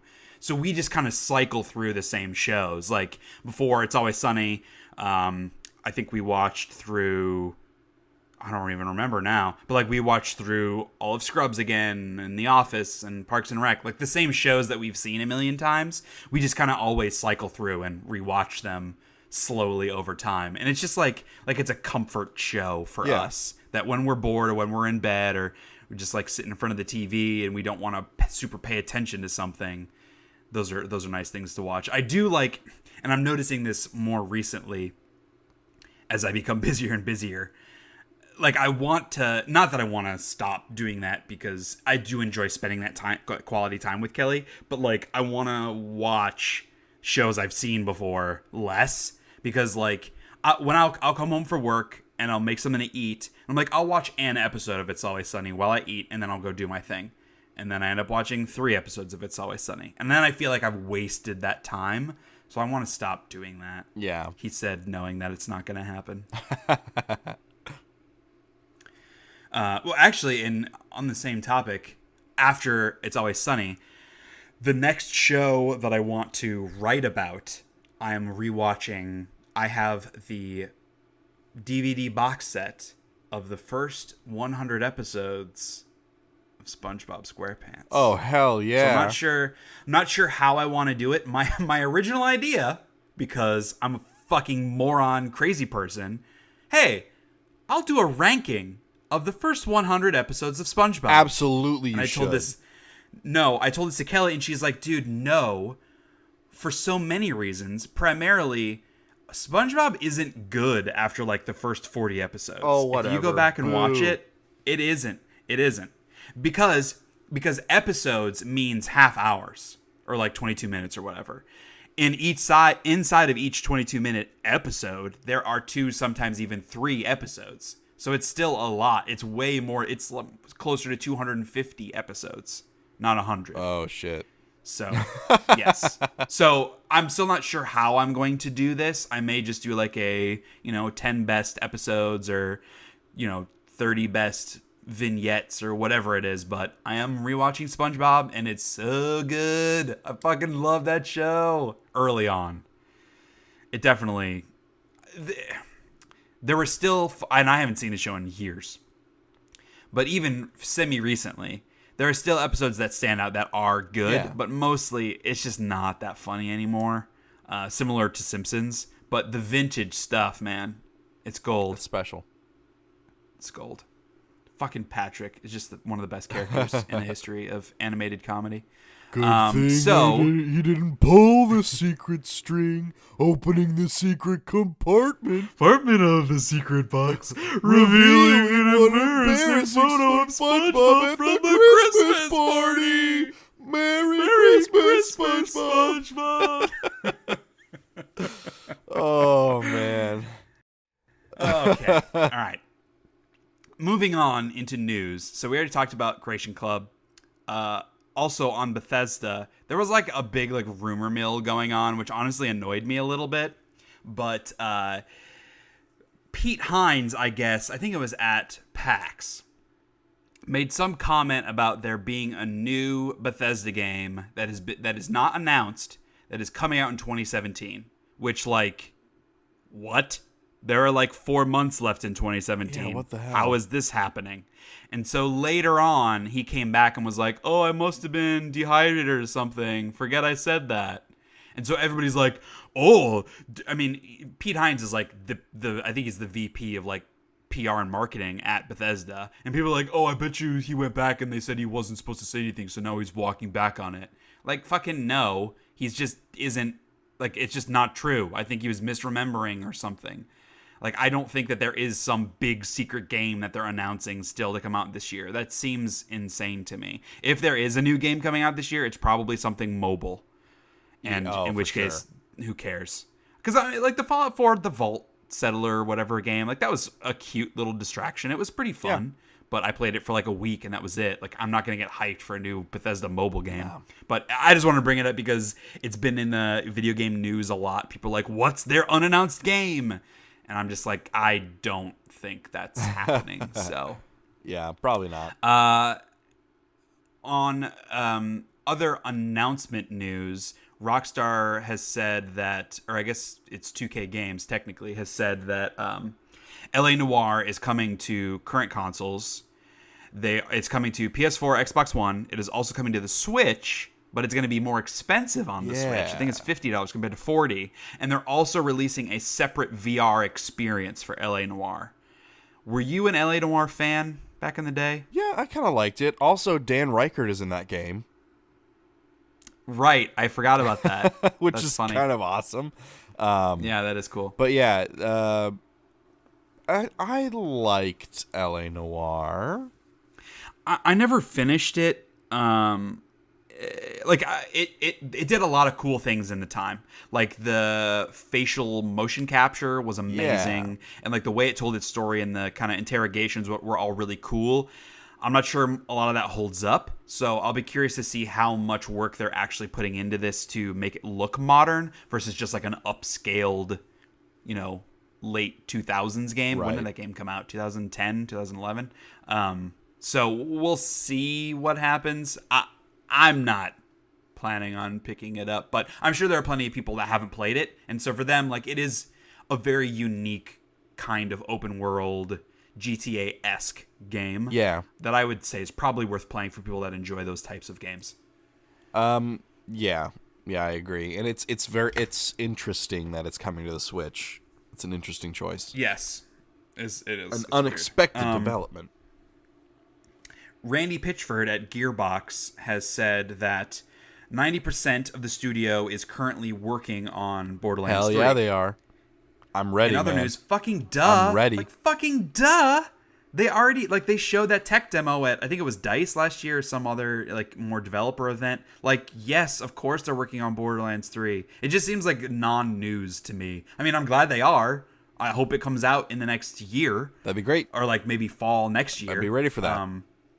So, yeah, I'm definitely pumped for Borderlands 3. I will say, and this goes back to our Destiny 2 talk, hard to know whether or not I'm going to stick with this game, because in order to stick with it, I'm going to need to be playing with other people, right, which is obviously a big part of Borderlands experience as well. I played through the first game solo, played through the second game solo, but I played with you and with Cody a bit. We didn't play through the whole thing. But those kinds of games are just so much better when you're playing with friends. Totally. So assuming I have people to play with and you and Cody actually stick with the game like you did not do with Borderlands 2, right, I'm sure we'll have a good time with Borderlands 3.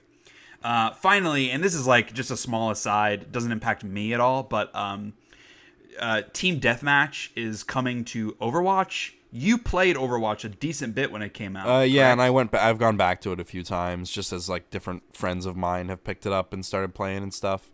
And I played it a little bit semi-recently. Yeah, yes, totally. I totally agree that it is of a high quality. I just don't want to play multiplayer, competitive multiplayer games. It's just not where I find my fun. I get frustrated. I literally broke my hand from playing Destiny 1's multiplayer. You sure did. I got annoyed that a dude kept one-shotting me, and I punched my couch and shattered my hand. So I've moved on past competitive multiplayer games. I'm a little too competitive to be playing those types of games consistently. Yeah, I find that part of me only comes out when I'm playing by myself. So I do not play Overwatch by myself. Okay, I can see that. Because I did it. I played Overwatch by myself, and it was a bad scene. So I do not play Overwatch by myself anymore. I refuse. Mm-hmm. So I will only play that game, or I'll only put it in my console if my friends are already playing it and they're like, hey, you want to play? Yeah, and I guess that makes it, because everything's more fun when you're playing with friends. Right. And because especially with that game, because it's a lot more about teamwork than it is kill-death ratio. So I could see how playing with other people makes it easier. And when you're playing with other people and communicating, you typically are doing better. Correct, so, yes. Yeah. So that's kind of it for the big video game news of the past 2 weeks. One other thing I wanted to talk about, which we were going to talk about last episode, but we ran very long. So I want to kind of go through this quickly. And this is on the topic of, we've talked about this before, about kind of general interest in games and upcoming games. I'm not as excited for a lot of new games as I used to be. And just granted, there are only 4 months left in the year. I just feel like there aren't a ton of big games coming out left that I really want to play. So I went through and like looked at what games are yet to come that I want to play, and I only came up with 4, and that's even a stretch because one of them is DLC. So like the Horizon Frozen Wilds DLC coming out in November, definitely excited for that. I loved Horizon Zero Dawn. It's my game of the year so far. But beyond that, like Cuphead comes out soon. I don't know whether or not I'm even going to be able to play that because I don't own an Xbox One. My PC doesn't run games very well, and even if it did, I would want to play it with a controller. So I don't even know if I'm going to be able to play Cuphead. But then there's Star Wars Battlefront 2, which I'm excited for, but also a little trepidatious of because of the whole multiplayer shooter thing. I don't like playing those kinds of things. Yeah. And then South Park Fractured Butthole, which is, I'm super, super hyped for that game. Cannot fucking wait for it. If anything's going to beat Horizon Zero Dawn for my game of the year, it's going to be South Park. So what about you? So I agree with you on Cuphead and Battlefront 2 and Fractured Butthole. You have to say it with that. Pronunciation matters. Exactly. Call of Duty World War II, I'm excited for. I'm excited because they worked the M1 Garand reload ping into the level up noise, which is the fucking right thing to do. That's pretty sick. Evil Within 2 comes out. Kara and I are both excited about that. She and her dad played it, the first one. Cool. So I think we're probably going to like play that together.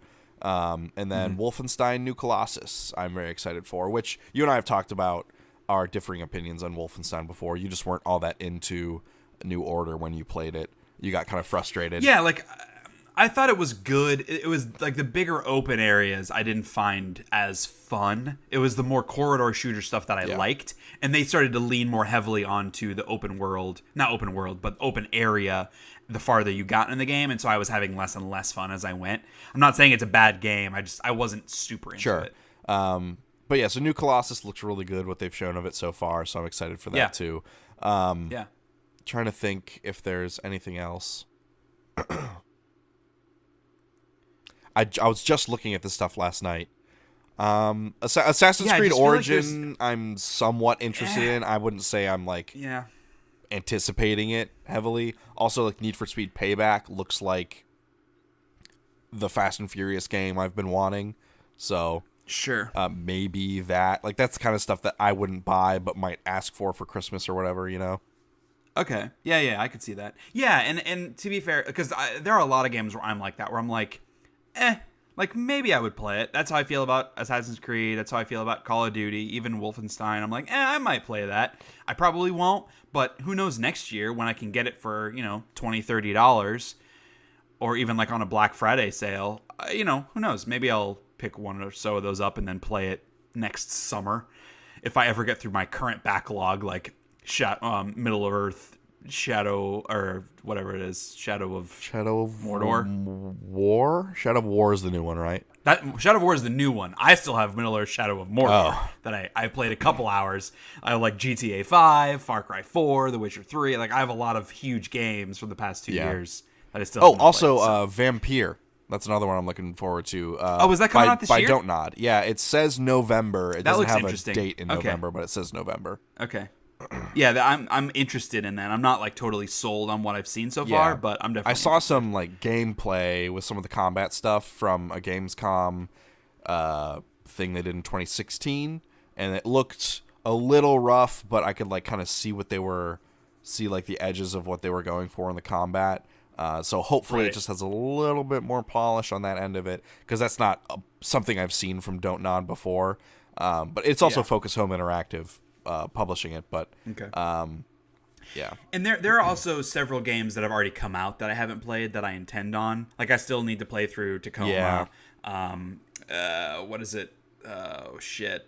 The Life is Strange just came out, episode 1, and I want to play that. Like I'll probably try and play Nier Automata. I still need to play that too. I'm not totally sold. But yeah, like there are a decent amount of games that have already come out that I haven't played. It's just like looking ahead when it would normally be like overloaded fall game releases. A lot of those big fall game releases I'm not super into, like Call of Duty, like Assassin's Creed. So it's just kind of a weird year where I'm not anticipating buying 6 games in November and October. Right. Which is a good thing for me Which because is, I have bills to pay. Yeah, it's fine. Yeah, exactly. Yeah. I'm not I mean, my wallet is not bummed. I'm maybe bummed that there aren't a ton of things. But if I stick with Destiny 2, that'll certainly take up a lot of time for the rest of the year. Okay, moving on, so we can try to wrap this thing up in under 2 hours, which we definitely failed at last episode, into the Shea Hate of the Week. Hate of the Week. Okay, so Hate of the Week for this episode. This is something that came up recently that I saw online that really fucking rubbed me the wrong way. So we've talked about the new Marvel Inhumans show, which is on ABC, and it looked just completely atrocious. IGN, I think they're actually showing it or did show it or are going to show it in theaters, like the first episode or something, in IMAX. IGN reviewed it, gave it a 4 out of 10. To repeat, 4 out of 10, which is a very low score for IGN. Even for bad games, they typically end up in like the 6 range. And just they said they basically said, I don't want to quote the review directly, but they essentially said, like, do not waste your time with this. It's not even like, oh, here are a couple things I didn't like about it. Try it for yourself. They said, like, do not watch this. It is not worth your time. Then, the other day I saw a post on their Facebook page with a video of Marvel Inhumans, and it's like a trailer showing, like, hey, we're showing it in IMAX. And the tagline on IGN's post, it had hashtag ad, but it said, make sure you check out the whole season when it's available. Like, what? I get that you're saying that it's hashtag ad. You're at least copying to the fact that Marvel, Disney, whomever, have paid you to promote this. My point is, this is a conflict of interest. Like, if you're going to review something, why would I trust your opinion when the company whose product you are reviewing are literally paying you to promote the product? This isn't like, I'm going to review this game, the company's mailed me this game for free, which is already a little bit iffy. Like, that practice has been in business for a long time. Like, I'm not turning my nose up at that. But, like, if a company mails you a video game, you review the video game, I get it. But if a company mails you a video game and then gives you $10,000 to run an ad, they're literally paying you to say good things about their game.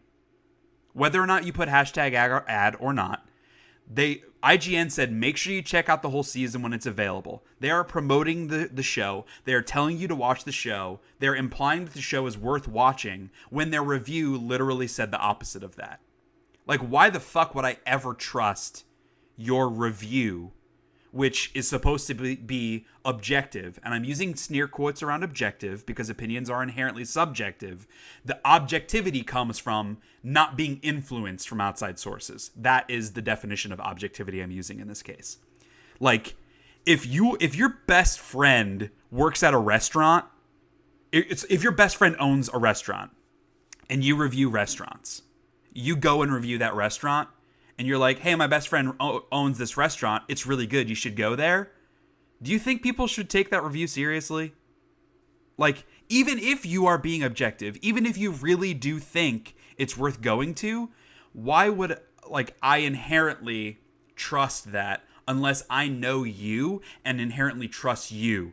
Which is a case that cannot be made for IGN, who has been accused multiple times of shady business practices and underhand deals and, you know, firing people. Like, the video game industry is rampant with this kind of stuff, which Giant Bomb was formed because its founder was fired because he gave a video game a bad review, and then the publisher of that video game threatened to remove ad dollars from the website unless they changed the score. And so that website fired him because of that. Like, holy shit. And so the example I came up with, because it's NFL season, take a look at it like this. Referees in an NFL game are supposed to be objective. They do not favor one team over the other. They're supposed to look at what is happening, make a call on what is happening, and whoever wins because of those calls wins. They're not saying like you don't get an NFL ref who is like, you know, I'm a big Minnesota Vikings fan, and then he's going to referee the Vikings next game, because how are you supposed to trust his objectivity? And even worse, where this is more a case of, this would be like an NFL ref wearing or like being sponsored by the Minnesota Vikings. The Minnesota Vikings are paying him to be a referee at their game. Like, that would never fly. So why does this kind of stuff fly? How can a company who is literally the biggest video game website in the world, speaking of IGN, how can they get away with this? Like, honestly, this feels like an FTC like violation. Yes, they're coming out and saying, we were paid to say this. It is an ad, which is what the law says right now. When it comes to this like social media, YouTube, online video kind of thing, that is what the FTC has said. You need to be upfront and honest that you are being paid to say this thing. But my point is, they aren't just being paid to promote it. They are also presenting themselves as an objective look at this thing. And so, not that I have ever taken IGN reviews super seriously, because I don't respect a lot of the people that work. It's not that I don't respect the people that work there. I don't identify with a lot of their opinions. There are a couple people there that I do like, that I do pay attention to, but a lot of people, like, if I don't respect your opinion, why do I care that you gave this game an 8 out of 10 versus a 6 out of 10?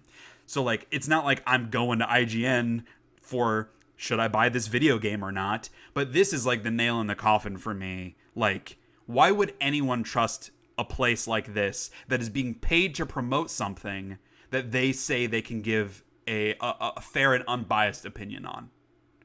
And if they're going to be sponsored by video game adjacent things, so like they've done deals before with like Monster Energy drinks or Doritos, like that's fine. Those are things gamers might be interested in, which probably tells you a little bit more about the dietary habits of video gamers. But like, that makes sense because that's not influencing their opinion on the game. But being sponsored by a video game is a blatant conflict of interest and pisses me off. I agree with most of what you said.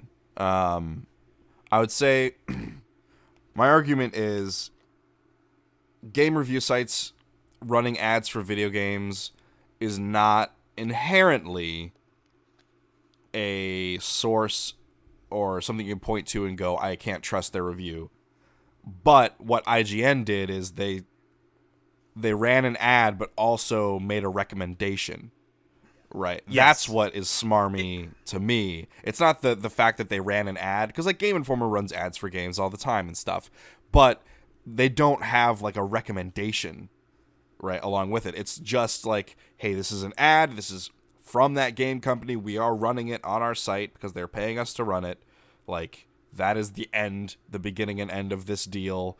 This is literally nothing to do with Game Informer. This is like this is a billboard on our site for things to play, right? And then we have our separate reviews. This is conflicting information because they have a review that says don't fucking watch it, and then they have an ad with an endorsement from them. So that's what's conflicting and confusing and weird about this instance of it. If they just ran an ad, then whatever. Like, I get it. You need to fucking make money. It's fine. Like, most people understand that when you see an ad somewhere that is from the publisher of the game, from the developer of the game, from their marketing team, not from the source you are viewing it at. Yeah, I still think that stuff is borderline. Yes, it is. I do agree with you. Like okay, if IGN has a big Destiny 2 banner on their website, I get it. Because Destiny 2 is a huge release. Activision is promoting it. That is a great avenue for Activision to promote Destiny 2 because their viewers, IGN's viewers, potentially would be interested in this. I get that. I do think it's borderline, but I get it. I personally, and I'm not trying to get on a high horse, I personally, like on my website, not that it matters, but I would never, if I'm going to review a movie, I would never take ad money from that, like about that movie.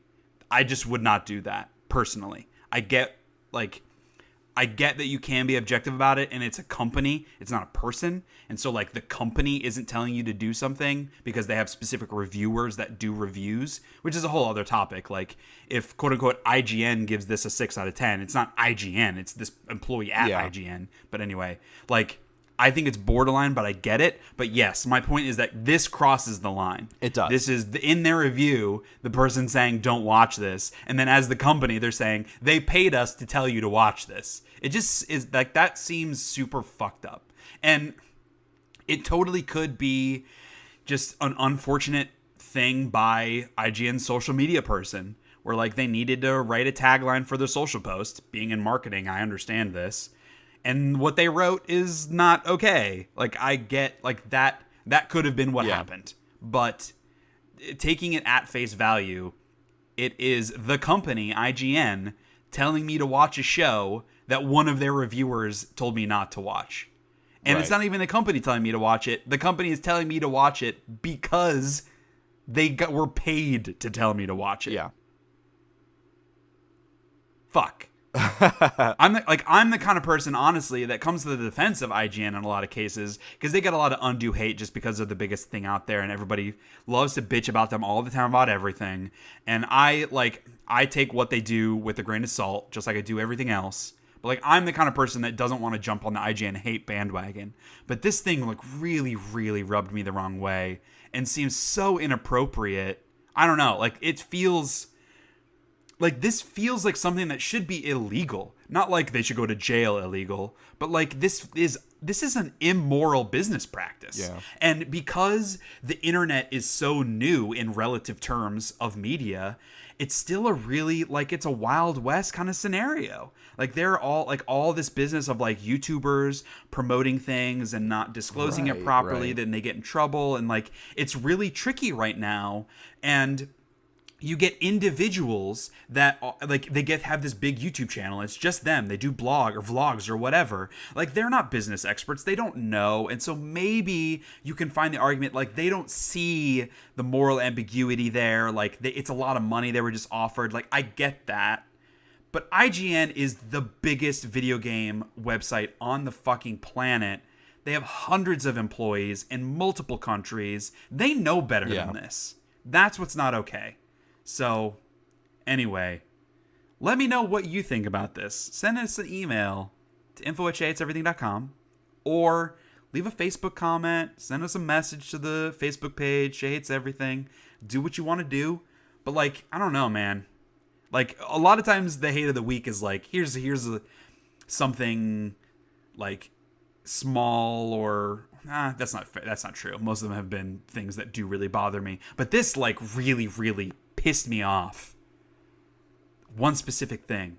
Fuck. It makes me so, like, I was so fucking mad when I saw this. I'm like, why? This is not okay to do this.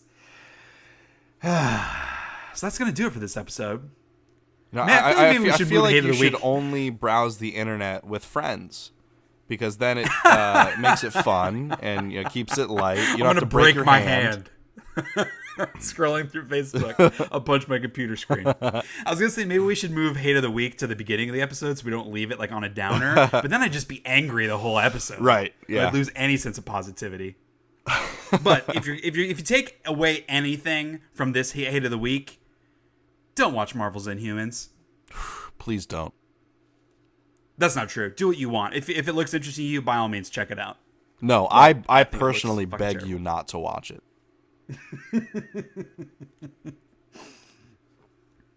Yeah. Okay. So thanks everybody for listening. Kyle, as always, thank you for joining me. You got it. And like I said, feel free to write into us with any questions, comments. We got our first comment.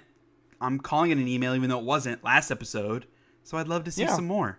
Even if it's like a totally random question related to nothing we've talked about. Oh, I could see it now. I couldn't listen to last week's podcast because of Kyle's voice. Sick voices bother me too much. Oh, dude, fuck off! Like, don't write that shit in. That'll make hate of the week. Well, now you know how to get on the podcast. Yeah, good point. All right, thanks everybody for listening, and we'll see you in the next one. Peace out.